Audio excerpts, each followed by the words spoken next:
చూడు ఎంత చక్కగా పెట్టాను.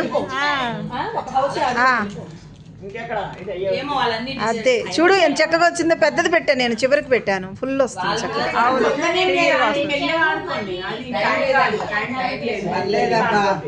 ఏది ఎట్లా వస్తుందో తెలియదు కాబట్టి మీరు చక్కగా చూపించి పెట్టండి. నేను గేమ్ తీస్తున్నాను. ఓకే సరే, గేమ్ మొత్తం పెడుతున్నా. ఇప్పుడు ఒక్కటి సెలెక్ట్ చేసుకో. ఆ వెనకాల ఏముంది? అప్పుడం అయింది. ఇచ్చే నెక్స్ట్.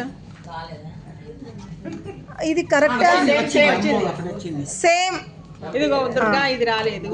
పోయింది. తీసే ఏ అలా ఇలాగా బాబా ఉండు. రెండేనా వచ్చినాయి? Okay 2 points.